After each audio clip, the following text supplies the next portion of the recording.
It's the Adventureland Moms Podcast with your guides, Becca and Michaelyn. Welcome to episode 8 of the Adventureland Moms Podcast. I am your co-host, Becca from Love Our Crazy Life, and I'm joined by Michaelyn from the Mousecatools Mom. Hi. So, oh my gosh, so much has happened since. It's like crazy because I think I said this last time that so much has happened and so much has changed, or maybe it was the time before that. It's been crazy. It's been crazy. It has. It's been really crazy. So, to start off, the Disney Social Media Moms Celebration Land and Sea event happened. Yeah. Neither of us were invited. No. It's okay. Just say we weren't on it. So. No, we were not in attendance, but maybe we'll get someone that went on it to come and talk to us in one of these next ones. Now that we're kind of getting the hang of this little podcasting thing. But whenever they have the celebration, Disney almost always puts out tons and tons of news during the celebration because they have that extra social media power. So why not, right? And this year was no different. They put out a lot of information during it, and then some, like, since then too. So, but first let's start with the crazy weather in Southern California.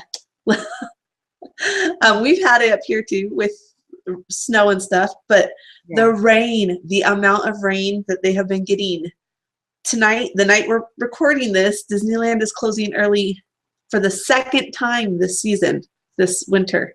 And Which is ridiculous because that's not something they usually do. I mean, yes, it's happened before, but it doesn't happen a lot. And I mean, definitely not for weather because I mean, California, it's supposed to be sunny Southern California. You're not supposed to have to deal with weather. But there's a lot of it. We were actually slated to go down this weekend. I was going to leave with the kids today. And a couple days ago, I saw they were going to get some crazy rainstorm. I was like, oh, yeah, I don't want to drive through that. Because, no. But no. And I bet you're glad you stayed home now. I am. I'm glad. It's crazy. Knott's Berry Farm closed. I don't even know if they opened today, if at all. But if they did, they closed like way early. And Disneyland stayed open. And I watched someone's Facebook Live from the park, and it was like, I mean, there was a couple inches of water on the ground, and she's like, "Oh, there's a lot of people here." And I look at her, and like, there's like 5 people in her whole video. I'm like, that's not a lot of people, but okay. But I mean, considering the weather, it probably felt like it was a lot of people, but it was crazy. And they're not used to this kind of rain. I mean, they're getting what they normally get annually in one day, I think is what was expected. So yeah, it's going to be a lot. So hopefully all those people down there in Southern California are staying off the roads because, I mean, I'm from Southern California, so I mean, I take offense to the fact of Southern Californians don't know how to drive in the rain, but really, like, we don't. When you don't get the weather, it's like you don't know how. Just like with our winter, we didn't know how to drive in that much snow and ice. So I feel like it was like we're used to speeding everywhere, and then when the rain comes, like you don't know what speed to go. So it's like they go super slow, and then someone's still trying to speed, and then there's accidents, and it's a mess. I'm just really glad I'm not on the road. Yeah. All right. So first order of business, I think it was 2 podcasts ago, we warned everyone it was coming, and it came February 12th. The price increase. They hiked those prices up. I wish we were wrong, but we weren't because we know things. So yeah, we know Disney, and for Disneyland, I have no clue the difference in prices over at Disney World because I don't pay that much attention to them. But it went up $20 for the deluxe pass, $20 for the 5-day pass, and then like it went up less, I think, for the other days. I'm not sure, but it did go up just like we said it would, and parking is now $20 a day. But really, I mean, isn't that much of a difference? It was 18 before, so I mean, it's more bucks. It's only a $2 bump, but normally they give you a $1 bump on the parking. Yeah. And I mean, I guess at this point, it's just it might be cheaper to take the Uber, so, or the Lyft or whatever company you want to use. Yeah. So it's just something you're going to want to look at. Look at maybe using the Anaheim the resort transportation, or if your hotel has a free shuttle. Yeah.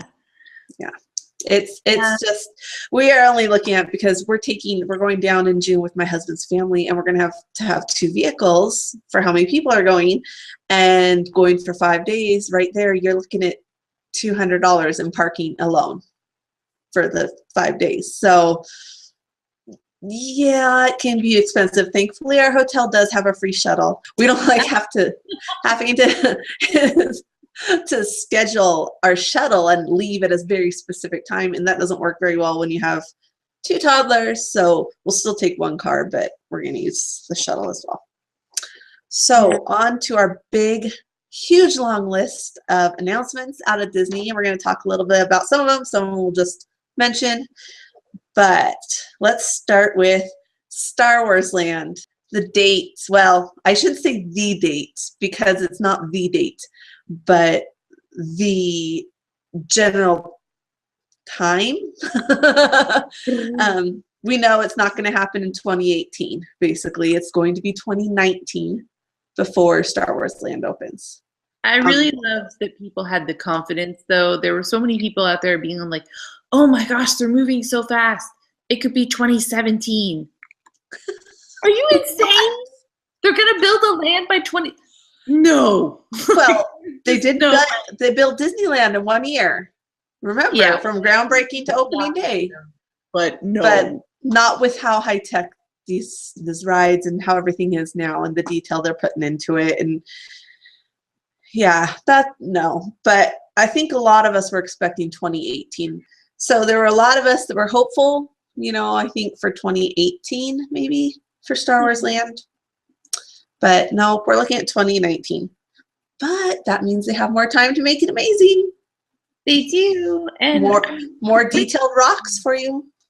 Realistically, they've got a lot going on. It's not like all they're doing is Star Wars Land. They've got the Toy Story Land out in Disney World. They're talking about another hotel here, another parking structure. There's a lot going on. So, speaking of parking structures, craziness.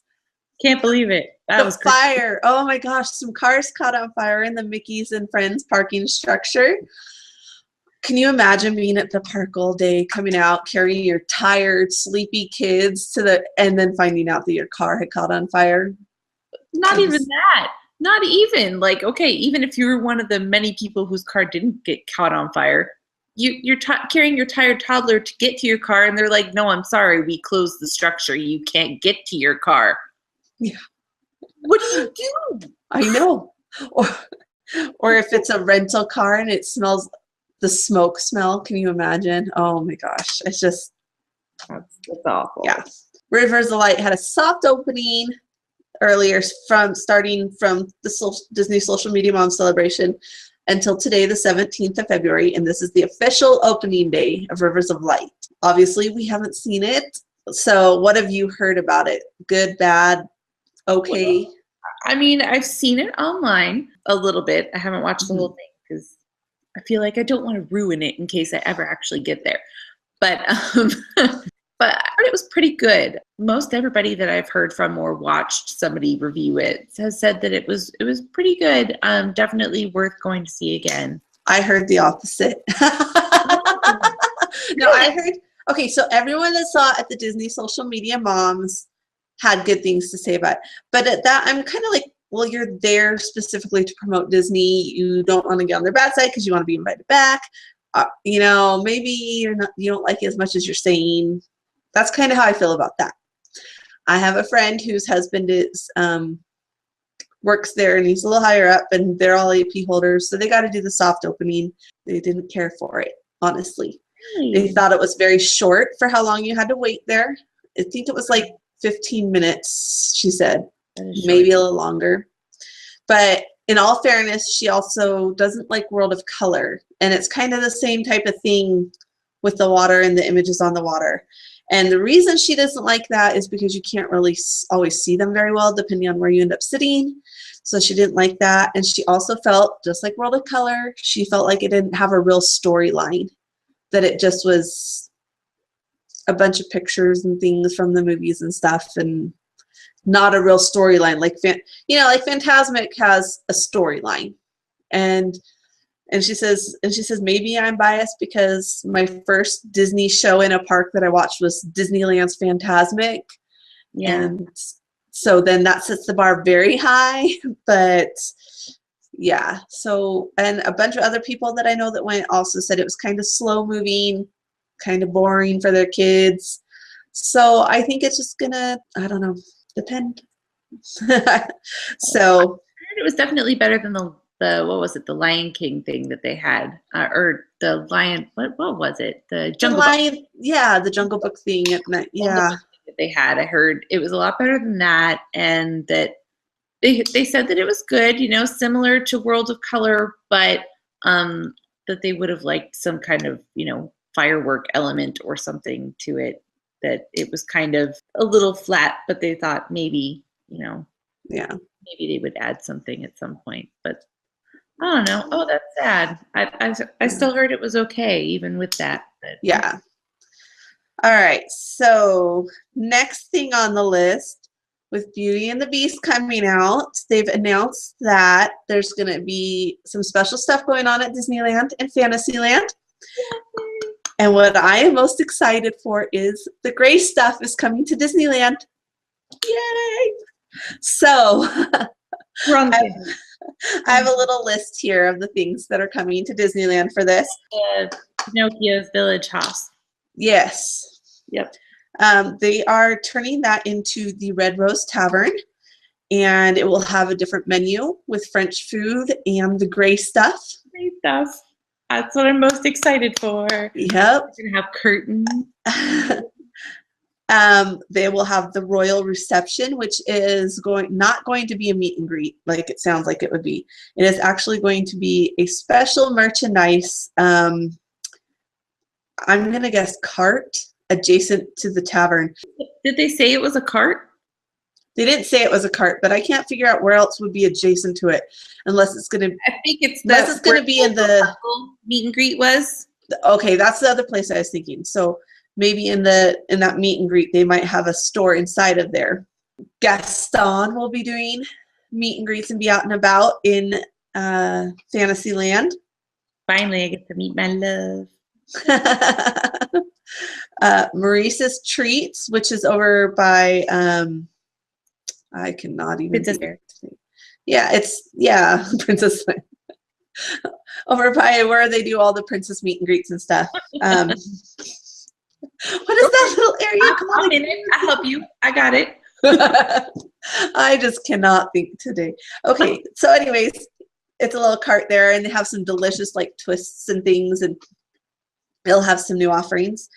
And I could have sworn, and the Royal Theater or whatever it's called, where they do all the little story times, the enchanted story times. Mm-hmm. They'll feature some stuff. So I heard Maurice's thing is going to have some dips now for the twists that they have. Oh, that would be good. Yeah, because it's been, a lot of people are like, they're kind of dry, so they're going to have some dips now. Which they can be a little dry, so that would be good. The next thing, I'm trying to go in chronological order, but it may not end up being that way. Okay, so the next thing is Disney put out an announcement that's making a lot of people a little sad. And that is that they are going to be ending Wishes. Nobody could see that because it's focused on me, but she's over here going, yeah. Are you sad about Wishes? No, I mean, I've seen it like once. No, I'm not sad of it. But I don't have any emotional like memories attached to it. Like, yeah, exactly. I have friends that are very sad about it. it's fireworks. It's beautiful. I'm sure the new show will be great. But yeah, I know a lot of people are sad. Yeah, the new show is called Happily Ever After, and it will debut on May 12th. So, or maybe that's the day Wishes says goodbye. I don't remember which. But May 12th, that's the date to remember. Something May 12th. Something happens. It's either the end of something or the beginning of something new. All right. So next thing I want to mention, like I said, we have a long list. So I know we're kind of moving through this quickly, but we have a long list. All right. They announced, I think it was yesterday or today, they just announced that BB-8 will be out meeting and greeting people at Hollywood Studios in Disney World. So that's pretty cool. I'd love to have, I want it to be where it's like, you know how like right now they'll have the stormtroopers kind of come out and like capture, like at Season of the Force in Disneyland, they'll have the stormtroopers come out and they'll catch the rebels that are out at Disneyland and make you march to a certain spot or whatever. I want it to kind of be like that, where you're just out there and BB-8's like rolling around. I don't know if that's really how it's going to be, but that's what I want it to be like. I can imagine that BB-8 wouldn't have at least like 2 handlers, just because you kind of got to box BB-8 in. Otherwise, he's going to like roll around and trip a little kid and yeah, food and yeah, you know, I don't know, but it's pretty cool. See BB-8 just kind of rolling along like that. Yeah, awesome. I kind of hope to think it's like Push that's no longer there, but I think it'd be kind of fun just to have BB-8 just going around, even if he had some handlers, you know. It's pretty cool. Go back though and talk about the prices for the Disneyland ticket. Yes. Disneyland, the one-day park tickets, the regular day will be $110 and a peak day will be $124. And those are both up $5 from the previous pricing. And for the value day, it'll be $97, which is up $2. So the one-day tickets really haven't changed that much.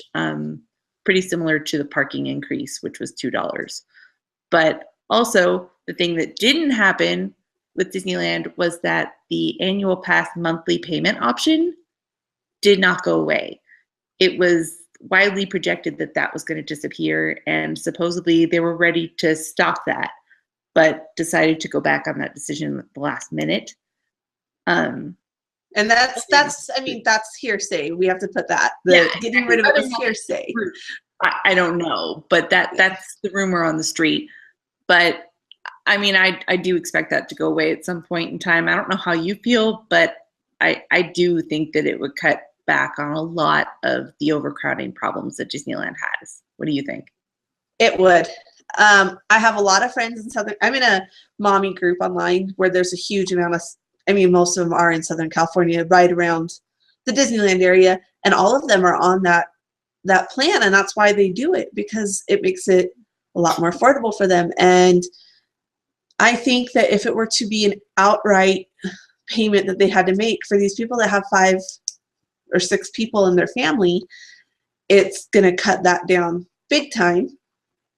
Or the other thing I'm thinking it would do is you would have this surge of passes being purchased during tax season or Christmas time, either as, you know, tax refunds come in or as in lieu of Christmas presents type thing. But I really do think it would cut down the crowds even with that kind of thing going on. I don't think people are going to pay upfront for those.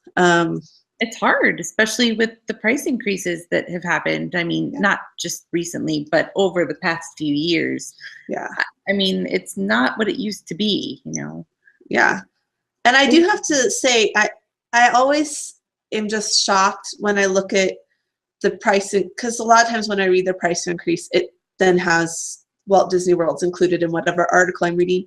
And I'm always kind of shocked how Disneyland's annual passes are more expensive than Walt Disney World's.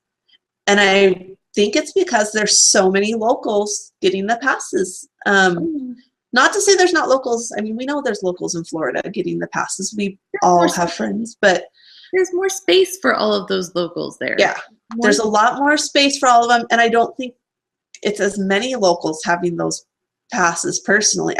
Maybe it is, maybe it's just because there's more space, but I don't think it's as crowded as Southern California over there. Yeah. I don't think it's quite as crowded. So Yeah. probably not as many people buying annual passes there that are local to Florida. But Yeah. I mean, local Southern California, it's what we all grew up on, was Yeah. Disneyland. So I mean, So we all want it that. kind of just goes to show that they are maybe trying to price out the locals in Disneyland, because you have 2 parks in Disneyland, yet you're paying more for your annual pass than you're paying for the one in Florida that has 4 parks at Walt Disney World. So I don't know. So yeah, and I think it's crazy, $125 a day. Of course, I mean, if you're going down there, I wouldn't suggest going for one day. So once you get to the 3, the 4, what? Well, yeah, but you have family there. It's a little different. But, I mean, Yeah. if you're there and you go for one day, you do what you do. So. Yeah. But then you get to that point where, how many times are you going one day a year? It might end up being cheaper for you to just buy your kids passes at that point, especially if they still have the payment plan. Back in the day, yeah, it would have been. But with, when it was like $200 or $300, like for sure that would have been cheaper. But it's now not. 620 or 619. Okay. A lot of money. So yeah. Yeah. So we just bought annual passes the day before the price increase. I was like, that price increase is coming. We're buying them. Plus, they're offering a 13th month for free. That's pretty sweet. And of course, the annual passes don't start until you activate them at the gate. So we bought ours February 11th, but they're not going to activate until we go in March, and then we'll get 13 months. So remember how I talked about my vacation plans, that one podcast, and this way will definitely cover another spring break for us. So that is, yeah, we end up buying our annual passes. So we are annual pass holders. We just don't have an actual annual pass yet because we haven't activated them. But all right, so May 27th is a big day for Disney people on both coasts. Unless there was an update to this and it changed, because I don't follow it too closely. Pandora, the World of Avatar, is supposed to open on May 27th. And they've been working on that for a long time. I'm not sure how well it's going to be received. I think the land's going to look really good, from the concept art, but the movie's like died. Like, people aren't, I don't know. What are your thoughts? I think that, it's not going to be a Star Wars land. It's not going to have that like cult fan base that's like, yes, anything to do with Avatar, I'm in. Like, you don't have that, but it's Disney. It's Disney. It's a new land. I think, personally, that I'm sure they did a great job, and it kind of makes sense in Animal Kingdom to me now. Like, the more I think about it, it makes sense. It's, I'm sure it'll be great. I don't think it's going to be quite the event that like the new Star Wars land opening will be. I don't think it'll be quite the same, but it'll be a nice addition to Animal Kingdom. Give it a little more of something to do, a couple more attractions. Maybe people will stop calling it a half-day park, because I love Animal Kingdom. I really do. So I think it deserves a little more credit than it gets. I agree. I think it's going to be beautiful. I think it is going to add to Animal Kingdom. I don't think it's going to have the kind of reception that Cars Land had, or that we're going to see with the Star Wars lands, like you said. But I think it'll be, Disney does great things, and they're going to be coming out with new movies, and we'll see. We'll see what happens. So hopefully it is not a bust, because then that means they'll raise the prices even more to make up for. Don't do that. We don't want another Shanghai. Oh, God. Okay. There, people are like, what are you talking about Shanghai for? But if you don't know, go look it up. Okay. All right. Yeah, I'll look it up. Okay. But now let's talk about May 27th in Disneyland, because this is both of our home park. And so let's talk about that. Something big is coming that day, is the changeover. Tower of Terror has closed. It's been down since January. It'll be reopening. Guardians of the Galaxy Mission Breakthrough. I think that's the right name. I hope I said that right. Breakout? Breakout, Breakthrough, Breakout. I think it's Breakout. Breakout. I don't know. I should have written that down. We're having a mission. We're breaking something. I don't know. All right. So there were some pictures. So part of the, what do you call it? Cover. I don't know. Facade. It wasn't really a good facade. Like normally, like when they are doing something with City Hall, they have a facade that has a pretty picture. Yeah, the scrim that they put up. Yeah, they usually have like a really pretty picture that makes it look like City Hall or Small World. They have one that has a picture of Small World on it. That type of thing is normally what they do. No, this one was just brown. It was ugly. But part of it came down, and they're not sure if it was on purpose or from the crazy storms and the winds they've been having. So there were a lot of pictures on Instagram. So let's talk about this. I have some thoughts. I'm sure you do too.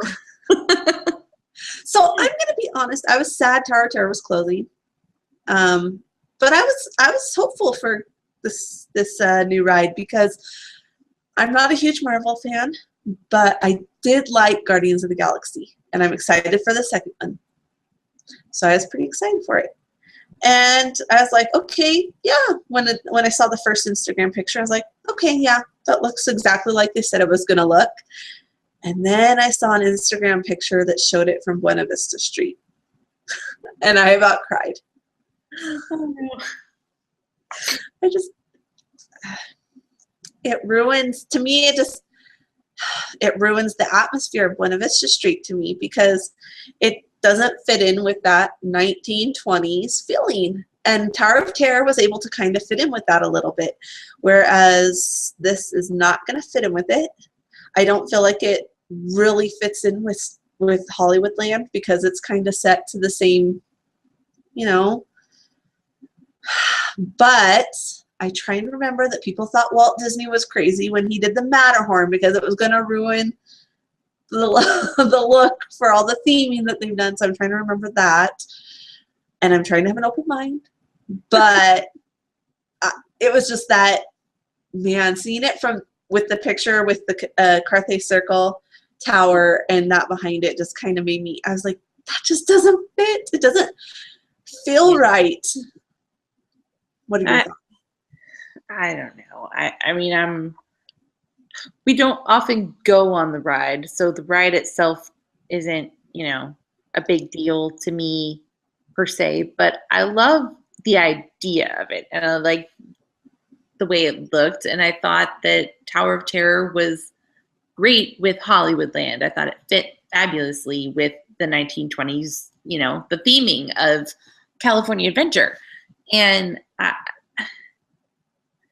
don't know. I shudder to think that the way that they're doing the Guardians of the Galaxy attraction back there is indicative of the future of Hollywoodland. Yeah. And that whole side of the park. I agree. Obviously, big changes have to come over there, because there's nothing there. Yeah, Hollywoodland, the only thing, okay, it has a couple shows and it has, some things, but it didn't really have a lot of rides. It didn't draw a lot of people into that area. And they've been doing some meet and greets over there, which is good. The Muppets came down. It did the Frozen thing for a little bit, but now it's like a preview thing. But Mad Tea Party's gone. Even what's the one they did after it? The Jamba Jam, or I don't know what it was called. On May 12th. Stay tuned. I think it's gone too now. Yeah, Frozen thing for a while. Frozen really thing is gone. I thought I was all prepared. I had this big long list. They really have to do something here to bring people in. All the things. I think it's going to have to be kind of like you hinted at, a total retheming of Hollywoodland, or at least the backlot area of it. So it's just kind of sad, like, because I've been going to California Adventure since it opened and the year opened, and that's one of the few lands that stayed somewhat the same. So yeah, it was just a little sad. I kind of am ready for Hollywoodland to change. I understand it's going to have to change, but it was the Buena Vista Street part that really got me. I was like, I'm not in the 1920s when I can see that. It's definitely not 1920s theme. So we'll see how it's accepted by people. I'm sure everyone's going to love it. And it's basically going to be the same ride. We need to understand the actual ride part is basically going to be the same idea, up and down and up and down. Yeah. There'll be some changes, but I mean, with this quick of a turnaround, people have to realize it's not going to be that different. It's just the theming of the ride. Yeah. So, but along with that, though, they did announce something else that's coming to California Adventure. So they have Season of the Force at Disneyland, and now they're going to have the Summer of Heroes at California Adventure. And this is the one I really want to hear your thoughts on, because it's going to include things like hero training, that kind of stuff. And I have thoughts on it, and I want to hear yours first, though. My thought is, okay, they're bringing something else into the park. It's going to be an attraction well, not like attraction, but something that will attract people, that will, alleviate some summer crowds from other more crowded areas of the park. So that's a good thing. I probably will go check it out with my kids because, why not? I don't know. I mean, I'm not that thrilled about it, but I'm not really adversely affected in any way. So I mean, it doesn't bother me. I'm not mad about it. I'm not excited about it. I feel, and I know Jessica from the Happiest Blog on Earth said the same thing, that it feels kind of thrown together, kind of copying a lot of the things that they mentioned are kind of copying other things like Jedi training. Now you have hero training, so it's kind of just mirroring things that are already going on somewhere else in the park. But to me, it's fine. I think I'm assuming that they're going to do the hero training kind of in the Mad Tea Party area. They may have said already where they're doing that, but I just didn't pay attention because I honestly don't care that much. I'm awful. I know. I honestly don't care. I'll care closer to our June trip when I'll have, our nephew with us that will want to go do that kind of stuff. So I honestly am not for it or against it. I do feel that it is kind of thrown together a little bit, kind of a quick, what can we do to hype up the Guardians of the Galaxy and make this some sort of event type of feel. I mean, to be fair, like that's what you would expect. I mean, you have a new ride, you want to promote it. It's, you want it just, you would expect something. To me, I feel like you'd expect something not quite so thrown together and something that feels like you're copying something you already have at the park right across, Yeah, but again, I mean, that's not like the main focus. They've got this ride. It's not really a new ride. It's the same ride that they're trying to revamp into a new ride. They're not spending massive amounts of money there. That's their cheap, renovation right now. Because then they got the hotel that they're going to build. They got the Star Wars land everywhere. There's Star Wars land here, Star Wars land, and Florida. And I guess you did you did point out, I mean, it's kind of the whole theme of it is that they're just revamping something they already had. Not just the hero training, but the ride. Exactly. I mean, it's just like, well, revamp. But it's fine. I don't mind it. I don't mind that it's kind of a, idea that they already have going. It's a popular one, so maybe it'll attract some of those crowds from, the Star Wars Jedi training. I don't know. Yes.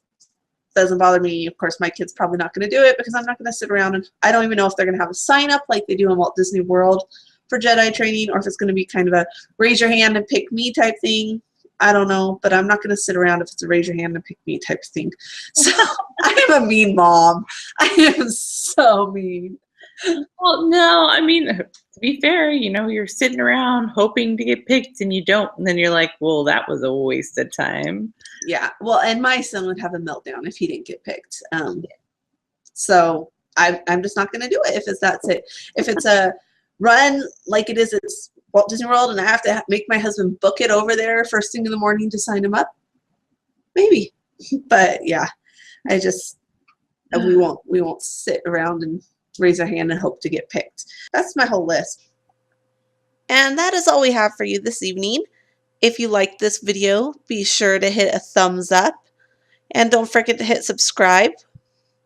Also, if you're on YouTube, be sure to check out my channel and Michaelyn's channel, and be sure to check out our previous podcasts. See you soon. Bye.